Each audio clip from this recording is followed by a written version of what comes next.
Olá, gente querida, muito bom dia, boa tarde ou boa noite. Estamos aqui no nosso primeiro podcast da IP Aquários, nessa temporada comemorativa dos 3 anos que a nossa igreja está completando. Eu sou o pastor Tadeu, pastor auxiliar na IP Aquários. Tenho aqui a presença do nosso querido pastor Jefferson Oliveira Júnior, também pastor auxiliar comigo. Estamos aqui recebendo a ilustríssima presença do nosso pastor titular, Jefferson Carvalho Alvarenga. Sejam bem-vindos, meus irmãos. É isso aí. E a gente já começa aqui, porque a gente quer falar com o Jefferson um pouquinho sobre o surgimento, a história da IP Aquários. Então, acho que a primeira pergunta natural é: como é que você disse que foi o chamado? Como o Senhor te chamou para plantar a Igreja Aquários, Jefferson? Bom, boa noite a todos. Bom estar aqui com você, Tadeu, com você, né, Júnior? Jefferson. A IP Aquários, ela surgiu depois de um longo processo, cara, de discernimento espiritual. Na verdade, eu tive a alegria de servir 3 igrejas antes de participar da plantação da IP Aquários. Eu servi durante 8 anos a primeira igreja presbiteriana de Itajubá, ali no sul de Minas. Depois eu servi durante 1 ano a primeira igreja presbiteriana de Niterói e, ao mesmo tempo, nós assumimos a revitalização da igreja presbiteriana do Barreto. Então a gente me iniciou ali no Barreto em 2013 e a gente acreditava que o nosso ministério seria um ministério dedicado à revitalização de igrejas. Era isso que a gente estava vivendo, né? Por volta de 2018, mais ou menos, eu posso dizer que começou uma certa angústia, assim, no meu coração, no coração da Isabela. A gente orava e a gente sentia que alguma coisa estava para mudar, mas a gente não sabia muito bem o quê. E depois de um bom tempo em oração, alguns dias assim, nos dedicando ao Senhor em jejum, um amigo meu, a gente ia passar um período de férias aqui em São José, porque minha cunhada mora aqui, a irmã da minha esposa mora aqui. E aí a gente ia passar alguns dias aqui, um amigo meu falou assim: segura aqui o contato desse pastor amigo meu, tal. Vai lá fazer uma visita para ele, troca uma ideia com ele. E aí eu visitei o pastor da primeira igreja presbiteriana daqui de São José, reverendo Knight. E foi a primeira vez que eu ouvi falar sobre o Aquários, né?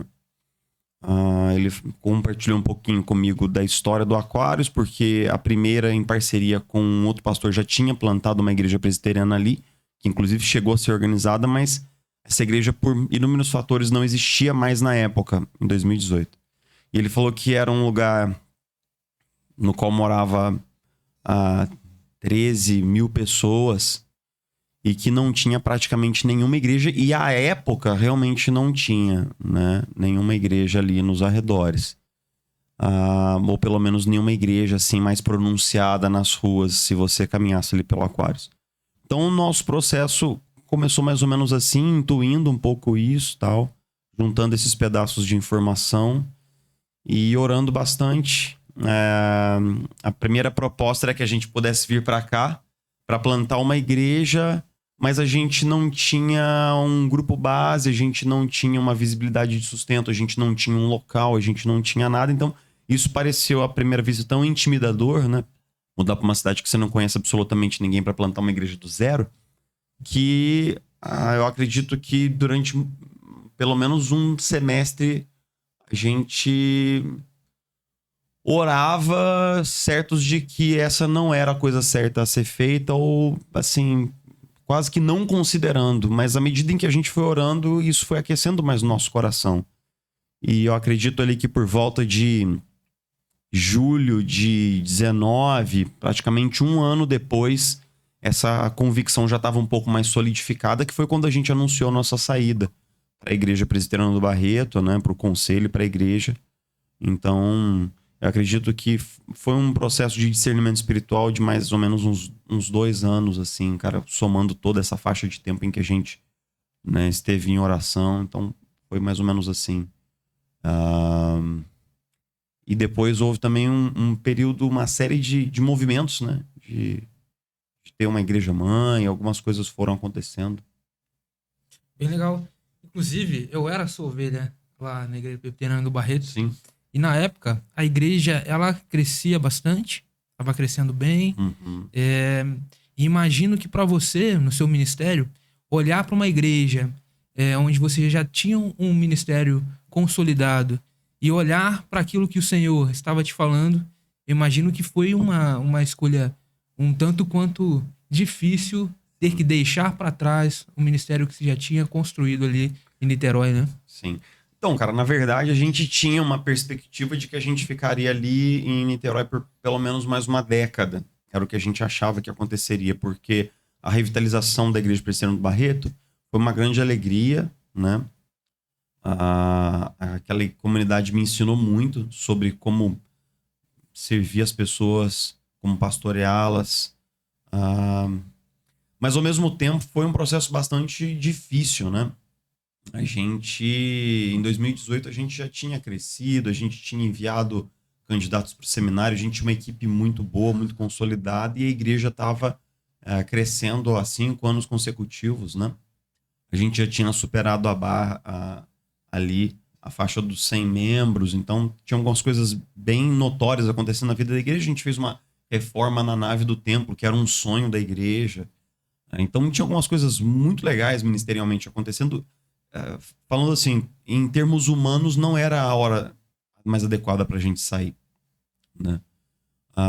Mas, à medida em que a gente foi orando, cara, a convicção de que a gente precisava desse espaço crescia no nosso coração. Até porque também havia uma perspectiva para nós especial de que quando Deus comanda alguém a sair, a melhor coisa que ele pode fazer é sair.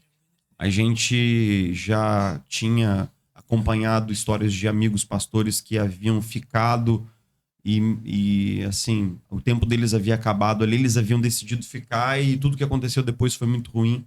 Então nós queremos, minha esposa e eu, a gente leva isso muito a sério, a ideia de que o nosso ministério ele está ao dispor do trabalho que Deus quer fazer conosco no seu reino.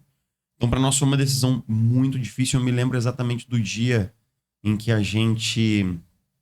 nós reunimos o conselho num sábado pela manhã e nós daríamos a notícia para a igreja do culto de domingo no dia seguinte. Isso era meados de julho. Cara, foi um dia de muita aflição. Um dia de muita aflição, de muita angústia. Foi um dia muito pesado emocionalmente para nós, porque basicamente assim, humanamente a gente queria ficar. A gente queria ficar. Mas a gente sabia que a gente tinha que obedecer. Então a gente nós subimos no púlpito num domingo, eu preguei um sermão sobre andar pela fé. E no final do sermão eu anunciei para a igreja que seria a nossa vez de andar pela fé e que a gente estava sendo chamado para fazer uma coisa que a gente nunca havia feito, né? Parte das pessoas, algumas pessoas chegaram a pensar que eu tinha um convite para ir para uma igreja maior, aquela coisa toda, né? Mas o fato é que não. O fato é que em novembro de 2020, um ano e meio depois, nós nos afastamos, né? A igreja passou a ser conduzida por um pastor da equipe e nós iniciamos uma coisa totalmente nova, plantar uma igreja no meio da pandemia, né? Pois é, cara. 2020, em pleno ano de pandemia, tá falando aí pra gente de aflição, tá falando pra gente de fé. Uhum. Como foi esse desafio? Plantar uma igreja em plena pandemia de Covid-19. Cara, então, foi uma experiência que eu julgo que foi atípica para nós, mas talvez tenha sido uma experiência única, né?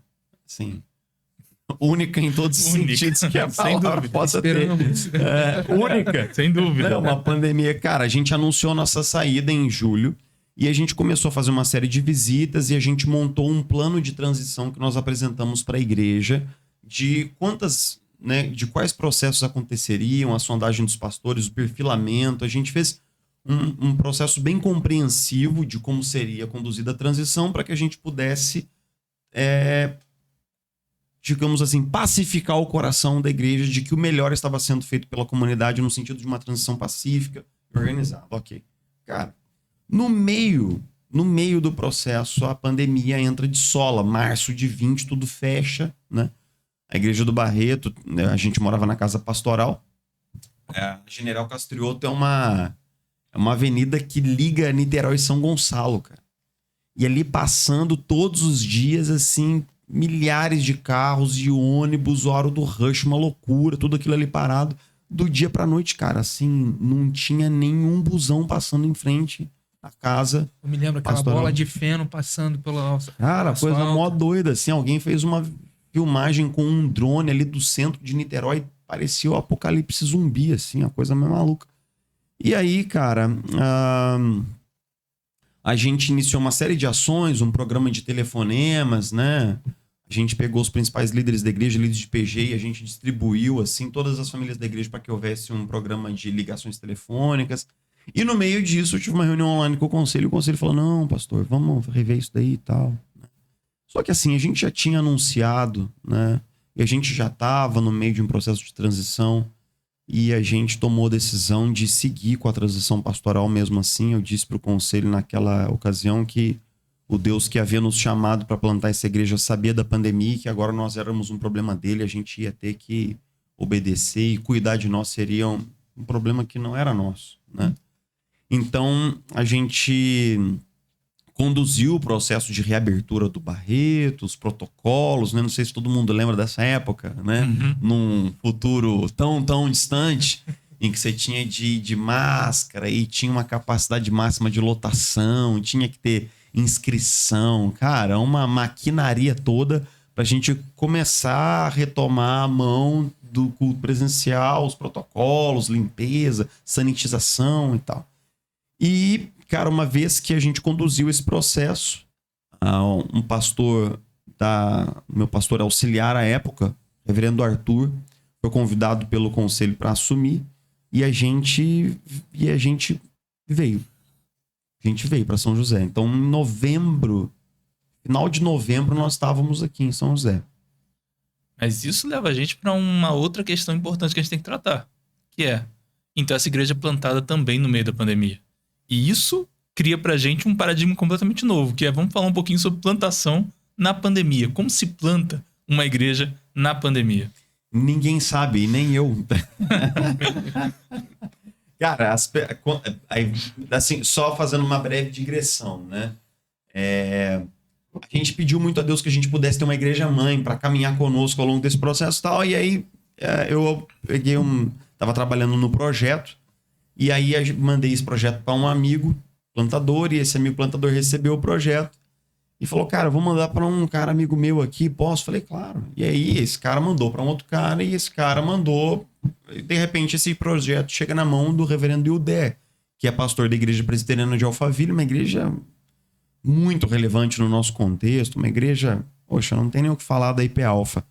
É uma igreja missionária, uma igreja, né, evangelizadora. O ministério do reverendo Ildé, um ministério assim que tem todas as marcas de um ministério super abençoado por Deus. E aí, numa segunda-feira, o reverendo Ildé me liga e fala, ei, Jefferson, tudo bem? Eu sou pastor aqui, sou reverendo Ildé, pastor da IP Alpha. O que você vai fazer além de estar numa reunião aqui da equipe pastoral na quarta-feira pela manhã, começando às 8 horas da manhã? Eu falei, nada. Tranquilo, peguei um busão, fui pra São Paulo. Você não imaginou que fosse trote, né? Não, cara, não imaginei mesmo. Isso devia ser alguma coisa ali em torno de agosto ou setembro de 20, né? De 20. E aí, cara, eu cheguei, apresentei o projeto pra ele e tal, e ele falou, cara, eu vou apresentar isso daqui pro conselho e pra um time aqui, uma comissão de plantação de igrejas, e a gente volta a se falar. Eu voltei para Niterói e esse projeto foi aprovado. Então a IP Alpha se tornou a igreja mãe do nosso projeto de plantação. Mas o reverendo Ildé, assim, como é que foi? Eu fui para a equipe da reunião, para a reunião da equipe pastoral, e aí acabou a reunião da equipe pastoral, ele me chamou para o gabinete dele, ele sentou, olhou o projeto na minha frente e falou assim, então, e como é que você pretende plantar essa igreja? Olhando assim nos meus olhos, assim, né? Aí eu olhei nos olhos e falei, eu não sei, reverendo. Eu não sei.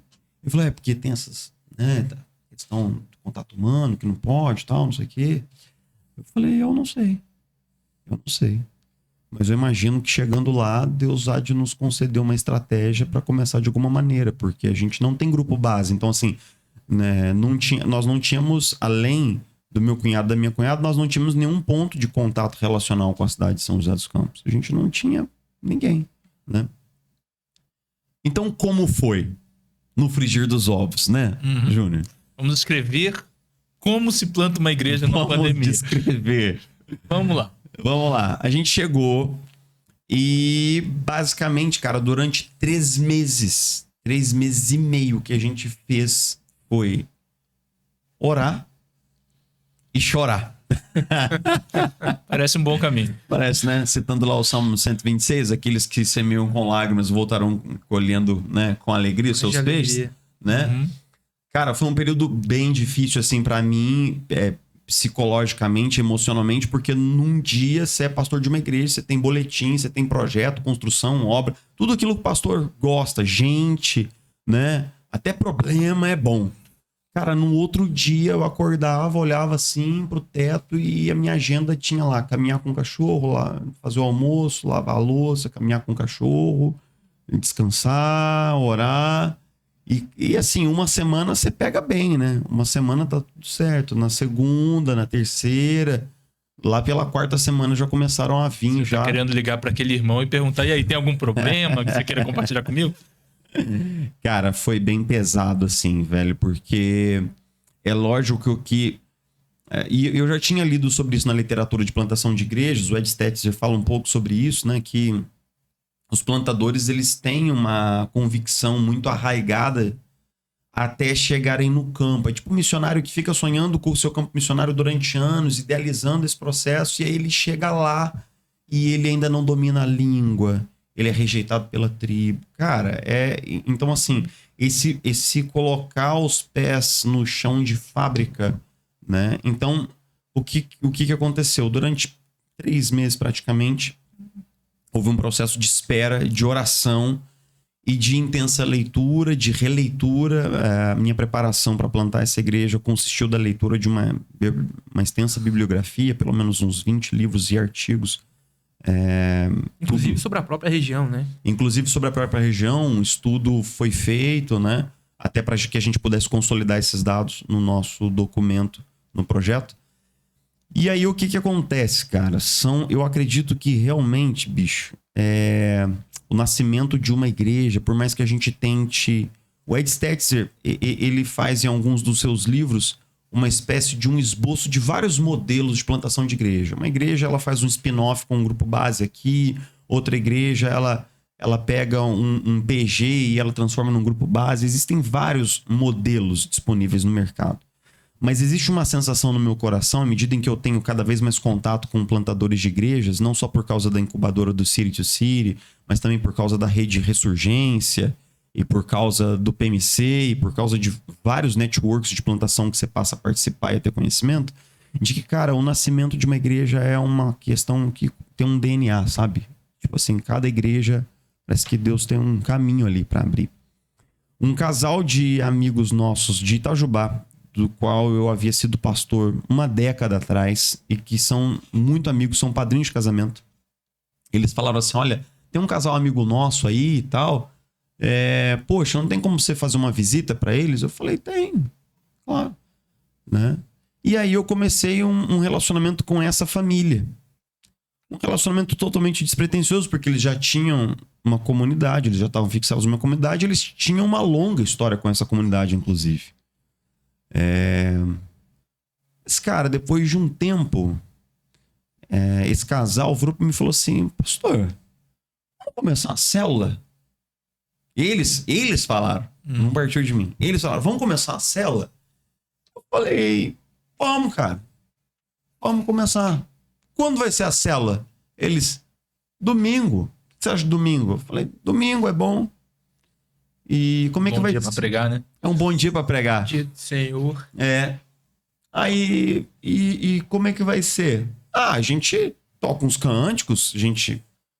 abre um Zoom ali e coloca uns cânticos, você dá uma palavra, a gente ora no final e tá maneiro. Ou seja, tudo começando online. Né? Tudo online. Vai ser online. Tudo online, porque lembrando que esse papo se deu no começo de março de 2021. Março de 2021, o governo do estado de São Paulo decretou fase roxa do plano da Covid aqui. Então foi o momento mais ostensivo do combate à Covid, porque as curvas de novos infectados e de mortes teve uma escalada brutal nesse período, aqui no estado de São Paulo e também aqui na nossa cidade de São José dos Campos. Então, cara, assim, fase roxa do plano de São Paulo no meio de uma pandemia que seria a hora mais, assim, louca, né, improvável de haver um movimento nascituro de uma igreja. No dia 21 de março, no domingo, nós tivemos nosso primeiro encontro. A gente teve ali umas 7 pessoas, se eu me recordo bem, umas 7 ou 8 pessoas no Zoom. Depois desse encontro se seguiu outro e outro e outro. Nós ficamos 2 meses online. À medida em que as pessoas elas apareciam no encontro, eu fazia um contato por WhatsApp e me oferecia para tomar um café pastoral online com essa pessoa. Eu convidava ela para fazer um café do lado de lá, abria o Zoom, fazia um café do lado de cá, eu tomava o meu café, ela tomava o café dela e a gente conversava. Era um aconselhamento. E essas pessoas que foram... Todo mundo à mercê do café que faz. Poderia ser muito ruim, inclusive, mas é isso. Exatamente, né? Mas hoje tem as maquininhas aí que nos ajudam, então tudo certo. Salvam, exato. Exatamente. Disse de mim. Então, cara, a gente foi fazendo algumas coisas nesse começo e aí eu tive uma ideia, assim, mas sempre, cara, orando muito intensamente para que Deus nos desse ideias que fossem operacionais, né, para essa fase de plantar uma igreja na pandemia. E aí, cara, eu tive uma ideia, falei com minha esposa, você falou, cara, eu quero lançar um podcast. Ela falou assim, como assim? A gente não tem estrutura. Eu falei, não, só o áudio. Eu vou fazer uma gravação de um devocional diário, alinhando com a reflexão do próximo domingo, que é uma coisa que a gente já tinha em Niterói, só que lá era escrito. Tadeu conhecia isso daí. Era um programa que a gente tinha 5 reflexões escritas durante a semana, que chegava para as pessoas no grupo da igreja, e aquela reflexão escrita, ela preparava o coração das pessoas para o tema da reflexão de domingo, fazendo uma espécie de um plano de ensino integrado. Então a gente conversava sobre um assunto aquela semana inteira. Aí eu falei pra ela, cara, eu acho que o fato da pessoa... Ela falou assim, pô, mas por que você não faz então de texto como era? Eu falei, não, porque eu acho que o cara ouvindo a minha voz todo dia, isso cria uma sensação de proximidade maior nesse período de pandemia, né? De vínculo, Claro, pertencimento. Claro, assim... Bicho, eu já assisti tantos sermões do Tim Keller que quando ele faleceu, eu lamentei e chorei a morte dele. Parecia que é um amigo, né? Leu todos os livros. Li todos não, mas os tenho todos, que já é um bom começo e li quase todos. Então, assim, e aí a gente começou o programa de podcast também, né? Então, assim, o Gotas de Esperança, ele foi começado nesse período e ele foi solidificando esse vínculo. Depois de 2 meses online, a gente falou para as pessoas, a pandemia arrefeceu e tal. Então, ali por volta de maio, a gente convidou as pessoas para fazer um encontro presencial no nosso apartamento. E a gente preparou uma ceia do Senhor. E ali em maio a gente teve um primeiro encontro, a gente teve 9 pessoas no nosso apartamento. A gente ficou 2 meses no nosso apartamento e aí eu senti, né, que era momento da gente ter um espaço um pouco mais público, porque quando a gente queria convidar pessoas, o fato de ser dentro da nossa casa soava um pouco intimidador para algumas pessoas, né? E imagino que, por causa da pandemia, você ainda tinha dificuldade de convencer, de acertar com portaria, a pessoa tinha que falar com o porteiro, passar dado. Cara, uma dificuldade ainda maior para entrar. Várias dificuldades e também a ideia das pessoas de que eu posso estar com Covid, como é que eu vou entrar dentro da casa desse cara e tal, não sei o quê. Então, a gente teve um discernimento de que era um momento adequado e a gente começou a alugar um espaço aos domingos, só aos domingos. A gente chegava lá, era uma espécie de uma sala grande assim, na entrada de uma empresa, de um grande amigo, Luiz Castelo e Gabriela, da Castelo Produções, que foram assim muito usados por Deus para nos aconchegar, nos hospedar nesse tempo de desafio. E a gente desmontava a sala inteira, a gente montava as cadeiras. E o que a gente tinha na época? A gente não tinha nada. Então a gente foi comprando assim. Primeiro a gente comprou 20 cadeiras. A primeira aquisição da igreja foi 20 cadeiras e um microfone. A caixa o Luiz emprestava. E aí, depois a gente comprou mais 10 cadeiras, porque as 20 cadeiras foi chegando gente aos poucos, né? Então a gente ficou nesse esquema de desmonta tudo, monta a transmissão, monta as telas. Nós ficamos assim 7 meses. Nós ficamos de julho de 21 até mais ou menos início de janeiro de 22. E à medida em que a gente estava num espaço que era mais público, realmente isso favoreceu a chegada de pessoas que queriam conhecer, ver o que estava rolando. Algumas dessas pessoas ficaram conosco, outras pessoas não ficaram, um processo super normal. As pessoas que foram ficando, a gente sempre tinha uma maneira de acolher, pegar o contato, fazer um follow-up instantaneamente na segunda-feira, né? Que é uma coisa que até hoje a gente tenta fazer de uma forma mais aguerrida possível na IP Aquários, como uma forma de mostrar para as pessoas que elas são bem-vindas, são queridas, são acolhidas. E no final, mais ou menos ali de 21 para 22, a gente tinha assim alguma coisa em torno de 5 ou 6 famílias no grupo base. Então a gente entrou e aí foi o momento em que a gente saiu desse espaço, porque ele já não comportava mais, né? Em especial porque a gente tinha muitas limitações para crescer ali em termos de...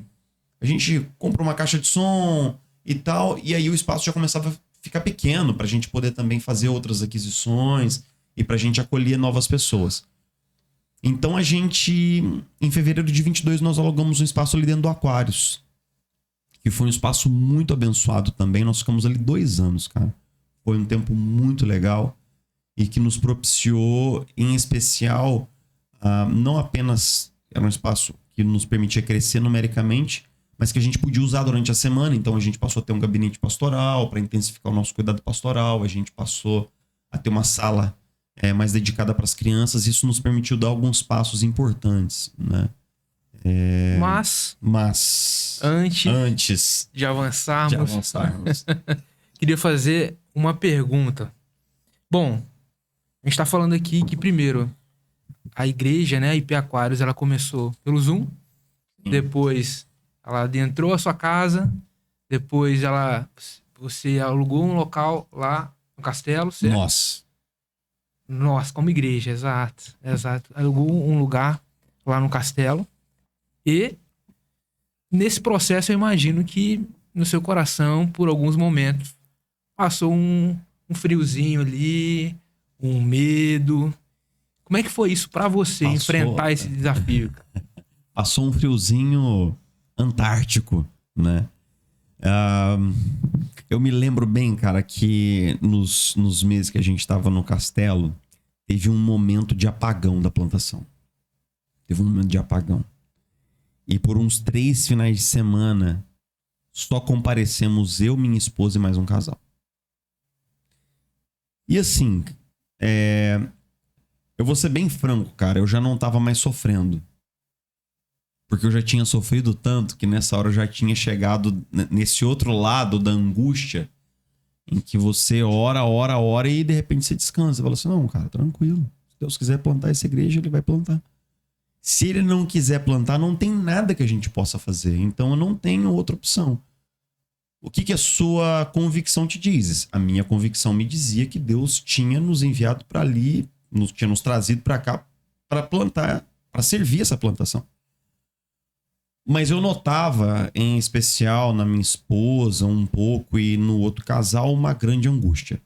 Porque as pessoas queriam ver as coisas acontecer. Eu me lembro que, como é que era no castelo? Tinha um portão e tinha uma campainha. E depois dessas 3 semanas, desse apagão, assim, que todo mundo sumiu, ficamos só nós e esse casal primal lá do início.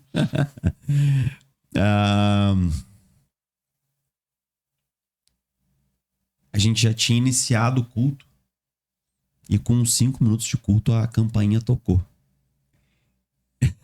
E essa pessoa, ela deu um grito de alegria no meio do culto, de saber que alguém estava chegando.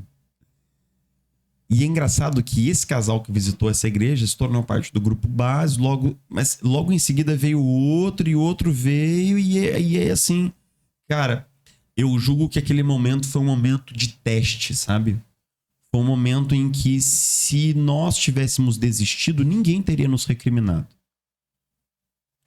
Ficou se sentindo um pouco naquela cena do Diário de Simonton, havia dias de muita chuva? Havia dias de muita chuva em que ninguém vinha, ninguém aparecia, né? Cara, eu já ouvi histórias de plantadores, cara, que pregaram 2 ou 3 domingos para uma pessoa, né?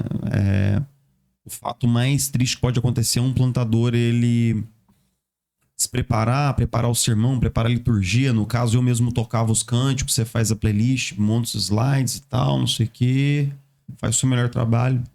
Imagina só você não ter com quem compartilhar aquilo que foi feito, entende?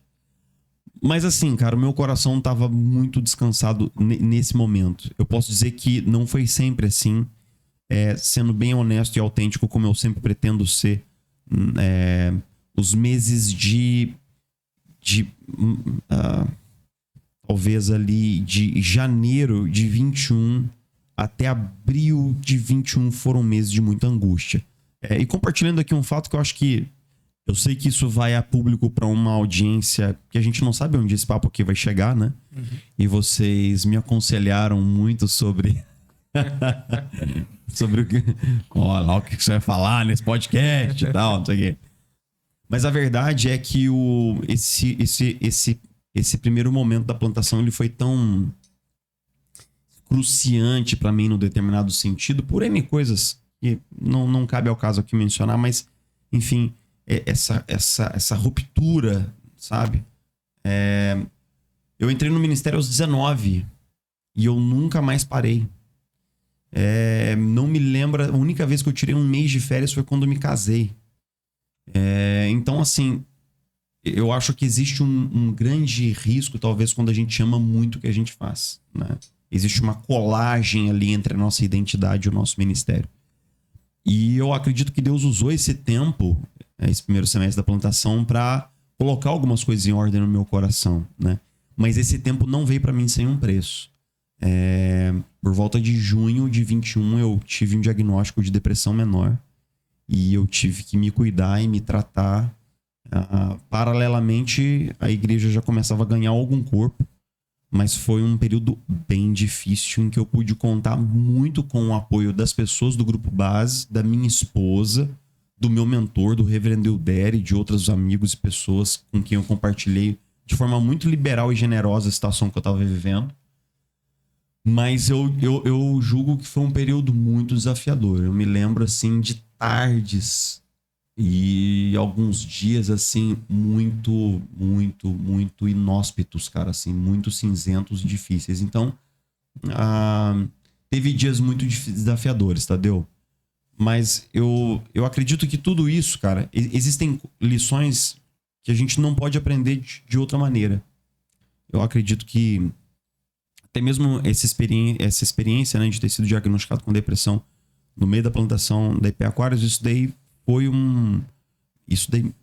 contribuiu para consolidar determinadas coisas no meu caráter que não seriam rearranjadas de uma outra maneira. Então, quando o Tiago fala lá que a gente tem que ter alegria por passarmos por várias tribulações e que a tribulação confirma a nossa perseverança, a nossa esperança, e ambas contribuem para o amadurecimento do nosso caráter, eu consigo ver isso na minha própria vida pela graça de Deus. Eu consigo ver que esse período foi um período de grande maturação espiritual para mim, para minha família, para o meu casamento. Então, ainda assim, eu lembro desse tempo com gratidão. Lembro como sendo um tempo muito desafiador, mas lembro com gratidão, lembro com graças no coração.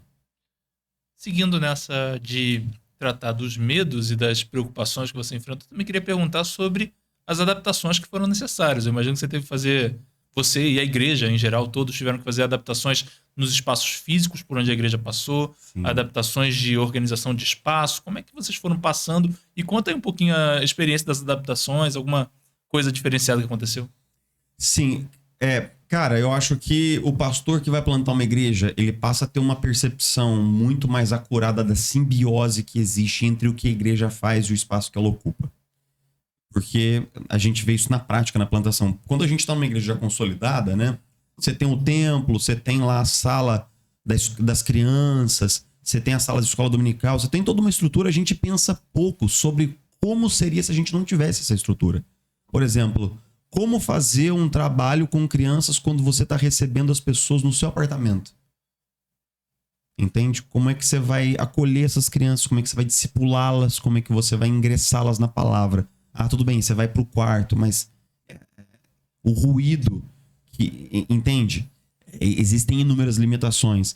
Então, assim, o que a gente foi fazendo era uma negociação entre aquilo que nós precisávamos fazer em termos ministeriais e aquilo que o espaço podia nos oferecer.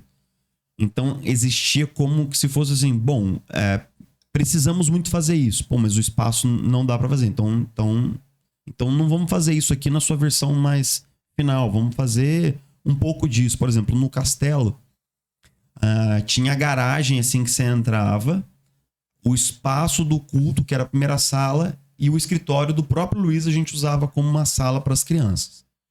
Mas a gente queria ter um espaço de comunhão, porque logo no início da IP Aquários a gente começou a fazer o lanche no final do culto, que é uma característica da nossa comunidade. A gente termina, né, a celebração e depois a gente vai para a mesa, né? Tem ali um salgadinho, tem um suco, alguma coisa pra gente ter um tempo de conversa. Então a gente fazia na garagem. E no culto da manhã a gente tem o pré e o pós. Tem o né? pré e o pós, tem no meio da escola bíblica, né? Você costuma dizer, é uma igreja que comer você sempre vai comer, né? Não, meu amigo. Importante. Você já... Ao se tornar membro da IP Aquário, você já começa... Já dá pra perceber, né, irmão? Bom, o que a gente foi fazendo, cara, foi pequenas adaptações. Eu acho que também tem uma questão de ordem prática que é os recursos financeiros, né? Assim, a gente entrou no nosso espaço ali na Paulo Penido e a gente entrou numa condição um pouco precária. Essa é a verdade, né? E a gente foi fazendo as coisas muito aos poucos à medida em que as pessoas vinham e tinham a visão de contribuir. Então, assim, a gente sabe... é uma coisa que a gente sempre fala na IP Aquários é que igreja não é tijolo, parede e cimento. Tá? Mas a gente não ignora o fato de que paredes, tijolo e cimento, eles criam uma estrutura que é útil para o ministério.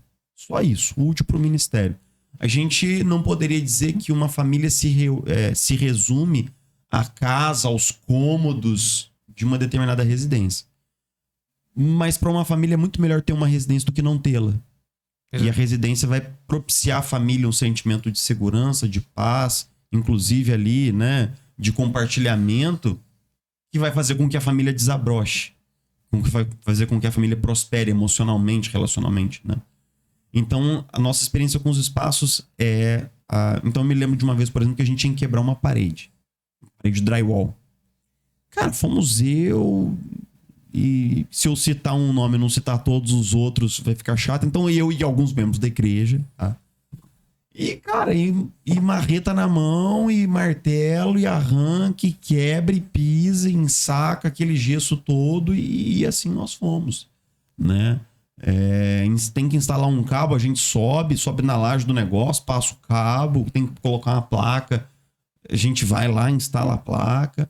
Então, nos primeiros 12 meses, eu acho, foi muito hands-off, cara. Foi, tipo assim, foi muito, vamos fazer aqui, vamos meter a mão, vamos fazer funcionar. E eu acho que também, cara, isso cria um certo espírito de equipe. Eu falei quando a gente terminou agora a obra do nosso novo espaço, né? As pessoas... Que você estava mencionando agora, inclusive... Passou 12 meses ajeitando o espaço antigo e tal. Isso é o que nós conhecemos como obra de igreja. Não é verdade? Os irmãos aí que já tem tempo de igreja sabem que normalmente quando a gente fala de obra de igreja, é uma obra demorada, que custa acabar. Não é à toa que o pastor chama igreja de obra, né? Exato. A obra está assim. É verdade. Só que, dessa vez, pelo menos eu nunca vi, né? Mas também não sou tão velho assim. Nós fizemos uma obra em 60 dias, não é isso? Rapaz, olha, a gente encostou na marca de Neemias por um pouco ali. Então, cara, a gente, graças a Deus, nesse último ano, a gente teve um crescimento muito expressivo da nossa comunidade, né? A A gente cresceu praticamente 100% de um ano para o outro, depois 100% de um ano para o outro novamente, chegando na casa dos 100 membros por volta de dezembro do ano passado, do ano de 2023. E, cara, graças a Deus, o Senhor trouxe, assim, para nossa família, para o nosso time, pessoas muito dotadas. Então, dessa vez, essa construção, ela foi toda tocada por uma equipe de especialistas nisso, tá? A gente teve uma equipe que fez o projeto elétrico, a gente teve uma arquiteta que fez todo o projeto arquitetônico, e o time de construção conduziu a obra do começo até o fim. Mas, cara, num pace muito louco, né? Assim, a obra era para durar 60 dias. De obra a obra mesmo, não deve ter tido, sei lá, 40. Foi um negócio surreal. E o que é legal, cara? No sprint final, a gente teve um engajamento muito legal das pessoas da igreja. Gente, poxa, carregando pallet, montando palco, gente limpando, gente varrendo, tal. E aí eu lembro que uma pessoa veio pra mim e falou: pastor, você deve estar muito feliz com isso tudo, né, tal, no culto de inauguração. Eu falei: olha, eu tô realmente muito feliz, mas por um motivo talvez um tanto diferente do que as pessoas em geral imaginam. Eu tô feliz porque ao longo desses 10 últimos dias de sprint final, muitas pessoas que foram se voluntariar para limpar uma cadeira, para colocar um prego, para colocar um parafuso ou qualquer coisa semelhante, elas puderam criar um vínculo com o serviço por um lado e com a comunidade por outro. Eu digo assim que nós pastores, cara, nós temos o privilégio de servir junto com as pessoas ombro a ombro, e isso cria um tipo de vínculo tão forte, cara, um senso de camaradagem, um senso de que estamos nisso juntos, porque em geral as pessoas têm a noção de que o ministério é do pastor. Cara, eu absolutamente não creio assim. O ministério é da igreja, e conforme Efésios 4, o papel dos pastores, apóstolos, mestres e tal, é edificar os santos para a obra do ministério.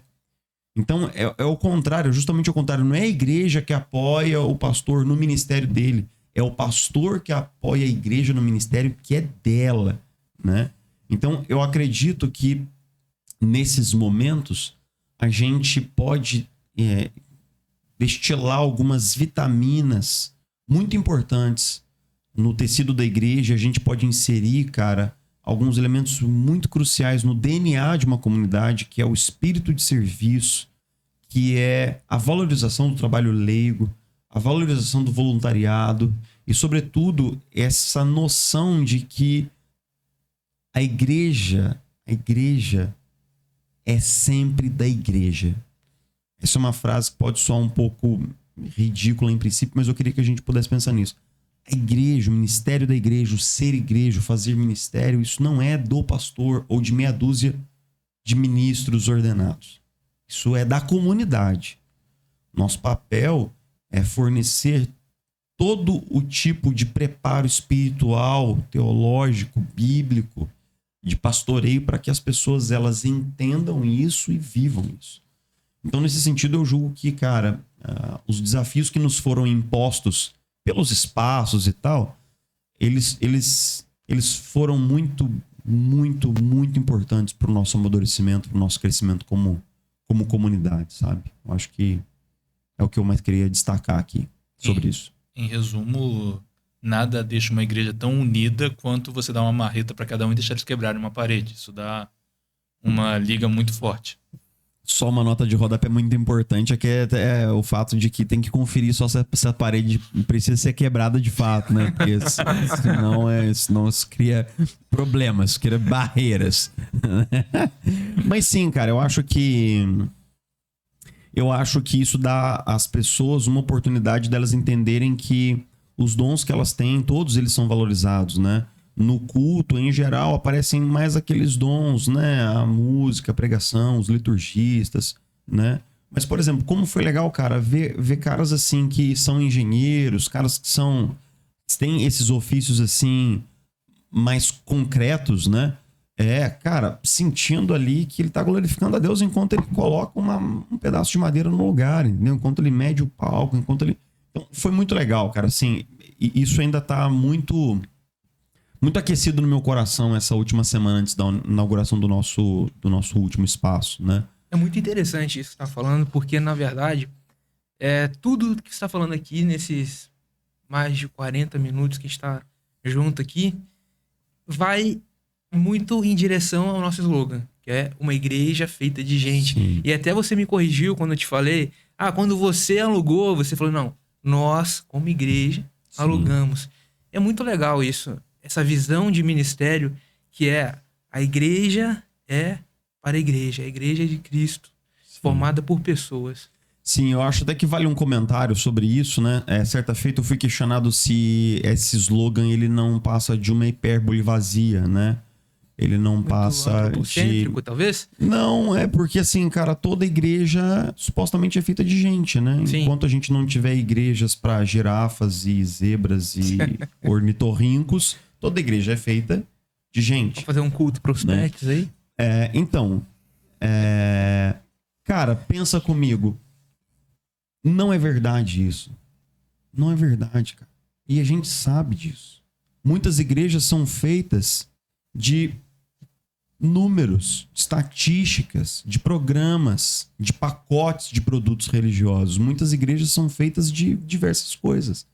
Mas não são as pessoas que estão no centro, né, da estratégia, no centro do olhar, no centro da atenção. O que está no centro da atenção talvez seja a estrutura, o branding daquela igreja, né? Determinado pregador. Então, veja bem, as igrejas deveriam ser feitas de gente, mas o fato é que muitas vezes não são. Então, cara, eu sempre... Eu sou professor de planejamento estratégico, né? No Seminário Teológico do Rio. E eu sempre pergunto para os meus alunos o que nós queremos. Nós queremos pessoas para a igreja ou uma igreja para as pessoas. E não se engane, marque minhas palavras, são coisas completamente distintas. Igrejas que têm uma máquina imensa e que precisam de engrenagens, cara. Precisam de engrenagens para fazer as coisas acontecerem. As pessoas são vistas como recursos humanos. Elas são vistas como fonte de serviço, de voluntariado, mas elas não são vistas a partir das lentes da sua história, da sua humanidade, das suas necessidades. Quando a gente fala na igreja, na IP Aquários, que nós queremos ser uma igreja feita de gente, é que nós queremos que as pessoas entendam que a nossa comunidade está voltada para amar, para servir e cuidar das pessoas. E esse é o nosso foco. E ele não pode deixar de ser o nosso foco.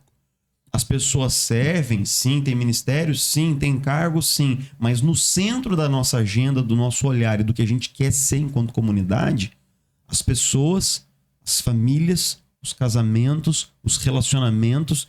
E isso cria um tipo de cultura totalmente diferente.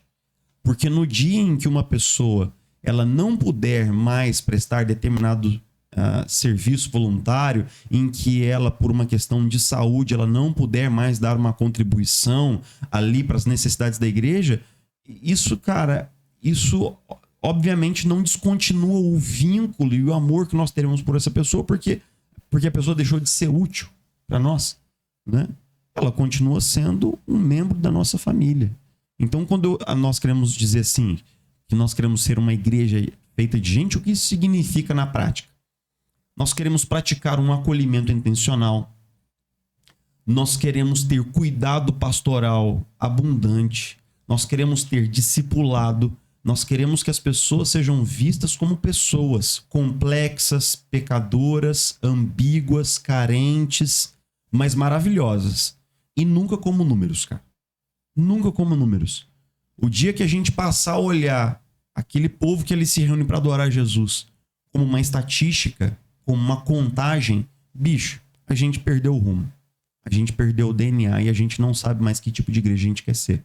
Então, esse slogan, ele pode não fazer sentido nos ouvidos de algumas pessoas, mas pro cara que faz parte da nossa comunidade, esse cara sabe o que esse slogan significa. Isso significa que ele é valorizado, ele é amado, ele é querido por nós, igreja, porque Cristo dignou-se a morrer por ele na cruz do Calvário. Porque ele é alvo de um plano redentor de Deus que foi escrito na eternidade e que foi executado durante milênios. Essa é a importância que esse indivíduo tem aos olhos de Deus. Então nós, como igreja, não poderíamos valorizá-lo menos do que isso. Pelo contrário, nós estamos aqui para servi-lo, para abençoá-lo e para ser uma sua família com ele. Então sim, eu acredito nesse slogan, né? É o slogan que está aqui nessa caneca. Uma igreja feita de gente. Mas também compreendo quem dele discorda e a ele se opõe por algum motivo. Seguindo então nessa linha, né? Queria pensar um pouco nos números para tentar fazer essa divergência entre números e gente, né? Você citou antes que é uma igreja que cresceu 100% ao longo de 3 anos. Sim. Né? Como que você lida com uma igreja que cresce 100%? Ou seja, você tem cada vez mais gente ali, né? Como que você continua tratando essa gente como gente? Como que você continua tratando cada um deles como uma pessoa, um indivíduo separado e importante, ao invés de ser um número num contexto desses? Agora eu vou pedir que você olhe para aquela câmera que ali está. Isso, olha para a câmera, Júnior. Porque você é a resposta da sua pergunta. Bom, é o seguinte, cara. Para que a gente possa crescer com saúde, né? Crescer mantendo a visão original da IP Aquários, a gente precisa cultivar sempre novos líderes que entendam que tipo de igreja nós queremos ser e que façam esse esforço colegiado de cuidado, de acolhimento, de conhecer as pessoas e de conhecer a história delas, né? Então nós somos uma igreja pequena hoje, né? E nós temos 4 pastores na nossa equipe. O único pastor de tempo integral sou eu. Nós temos o pastor Jefferson Júnior, que aqui está, o pastor Tadeu e o pastor Hugo, que não pôde estar hoje conosco aqui por um motivo mais do que justificado. E a gente está nós enviamos agora para o seminário 4 seminaristas, né? E a gente quer investir na formação de líderes. E a gente quer treinar pessoas para que essas pessoas possam fazer cada vez mais ministério junto conosco. Então, assim, na prática, é um desafio trabalhar com uma equipe de colegiado cada vez maior, né? A gente sabe que talvez isso, num determinado sentido, possa ter um teto, mas a gente não tem dúvida de que, à medida em que nós vamos crescendo, nós temos que ter, em determinado sentido, estruturas claras de cuidado pastoral por meio de líderes de PG, pastores, que vão junto conosco nos ajudando a abraçar essas pessoas. Eu, particularmente, posso falar um pouco da minha disciplina. Eu comecei isso lá no primeiro ano da plantação e sustento isso até hoje, que é: cada vez que uma pessoa visita a IP Aquários, a gente sabe o nome dessa pessoa, eu procuro o contato dela, ou a gente pede, ou algum membro pede e me passa, ou algum pastor pega e me passa o contato do visitante. A gente faz um contato com essa pessoa e nós colocamos o nome dela numa planilha. E por essa planilha nós fazemos um acompanhamento. A gente manda uma mensagem de boas-vindas, depois, se a pessoa volta, a gente vai aquecendo esse contato, a gente vai deixando a porta aberta para a gente tomar um café. Então existe uma progressão. O cara, ele nos visita, ele é contactado, ele é convidado para um café, desse café ele é convidado para outro café. Se ele vai comparecendo, a gente convida ele para um pequeno grupo, e lá no pequeno grupo a gente procura conectar ele com as pessoas do pequeno grupo e com o líder do pequeno grupo, né? Criando esses vínculos significativos para que ele não fique na dependência apenas do pastor ou dos pastores. Então, à medida em que os nossos sistemas de pequenos grupos eles vão crescendo, a gente vai criando essas conexões, a gente vai conectando pessoas com pessoas, né?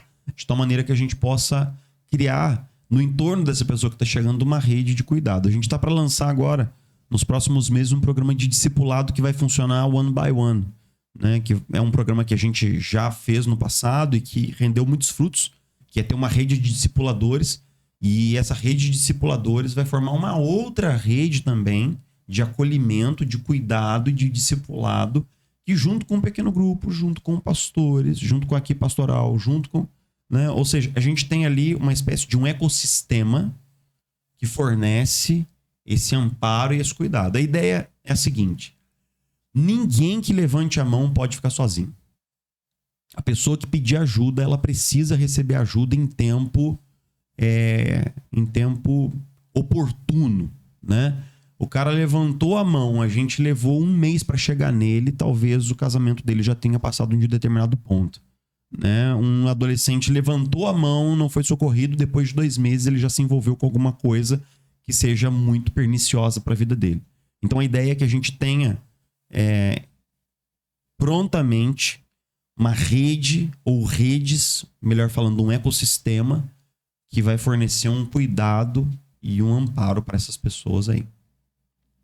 Muito legal.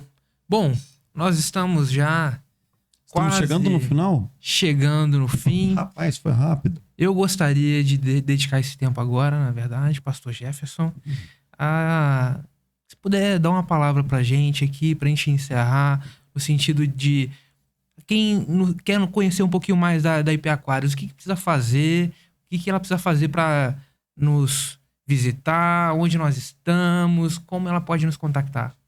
Olha, onde nós estamos, eu ainda não decorei o endereço novo, mas eu posso achar aqui, ou alguém pode aí... Avenida Deputado Benedito Matarazzo. É isso aí. Alguém sabe. Número 6.711, Jardim Aquários, São José dos Campos. Ótimo, que bom. Ele fez uma pergunta que ele já sabia a resposta. Top. Cara, eu queria dizer o seguinte. A gente tem aí nosso site, né, nossas redes sociais, nosso canal no YouTube. E eu sei que muitas pessoas elas gostam um pouco de passear um pouco, né, por essas plataformas antes de nos fazer uma visita. Mas eu diria que uma visita presencial será muito bem-vinda se aquele que está nos escutando quiser fazê-lo, né? Eu gostaria de deixar uma palavra de... na verdade, esse é o primeiro de uma série de 4 episódios, né?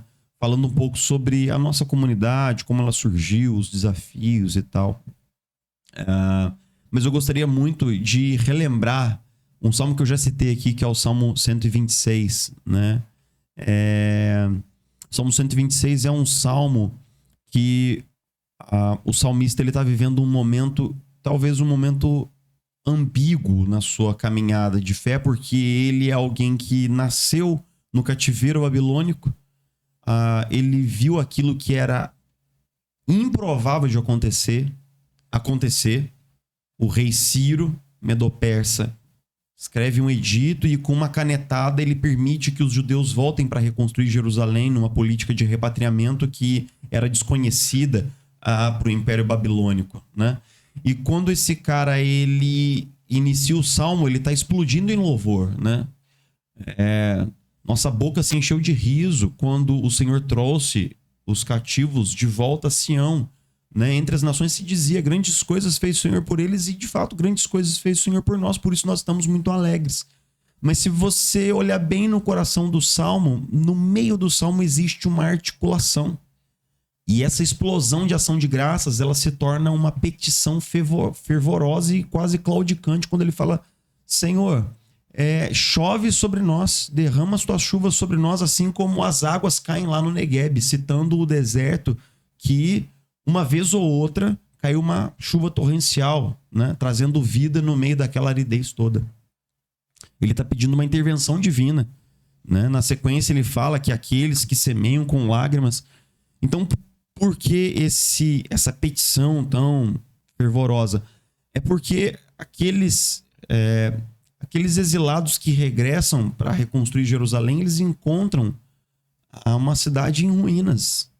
Eles encontram uma cidade vivendo em miséria, com os muros ainda no chão, com um templo devastado. Uma cidade que outrora foi gloriosa, agora é uma parca visão muito aquém daquilo que foi nos seus tempos mais gloriosos. Então eles sabiam que, olhando para o passado, eles tinham muito que agradecer por um ato libertador de Deus, mas olhando para o futuro, eles eram capazes de visualizar que a reconstrução da cidade e da nação demandaria muito trabalho, muita fé e um exercício brutal de perseverança, né? Aqueles que semeiam com lágrimas, né? Tem uma noção assim de que você está colocando, cara, a semente na terra e não tem chuva, mas você rega aquilo com suas próprias lágrimas. E se você o fizer em determinado momento, e que obviamente não é para agora, não é instantâneo, não é imediato, você trazerá feixes, você os trará abraçado assim com alegria, mas não agora, depois, né? Então eu acho que esse é um pouco do nosso sentimento em relação ao nosso momento comunitário. A gente está muito agradecido por tudo que Deus tem feito. A gente tem vivido coisas maravilhosas, mas a gente olha para frente e a gente vê o quanto a nossa geração precisa de Jesus, do evangelho, de igrejas saudáveis, as demandas que estão diante de nós, os desafios espirituais da nossa geração. Seria impossível a gente não cair de joelhos junto com o salmista dizendo: ó Senhor, restaura a nossa sorte, como o Senhor enche lá os leitos de água do Negueb e faz chover sobre nós a tua graça, para que a igreja local continue sendo fiel a ti, fiel à tua palavra, e assim cumpra a tua missão nessa geração e nesse momento aqui da história. Então, assim, não existe espírito de já ganhou na IP Aquários. Não existe espírito de já ganhou, né? Nossa missão, ela vai para muito além do horizonte do que a gente consegue ver agora. Então, tá só começando. Tem muito ainda. Vamos firmes, né? Amém. Nós estamos encerrando, então, o nosso primeiro episódio. Quero agradecer a presença do meu irmão pastor Jefferson Júnior e do pastor Jefferson Varenga. Agradecer também a equipe que está nos acompanhando aqui, o Anderson, o Lucas, e a você que nos acompanhou até aqui. Que o Senhor te abençoe, que você possa também nos fazer uma visita, você que ainda não nos conhece. Nós temos 2 cultos no domingo, um às 10 horas da manhã, outro às 18 horas. Inclusive, você consegue acompanhar a transmissão do culto da noite às 18 horas por meio do nosso canal no YouTube, IP Aquários. Que Deus abençoe vocês, Amém. a todos nós, e até a próxima. Até a próxima, pessoal. Deus abençoe. Até a próxima. Tchau, tchau.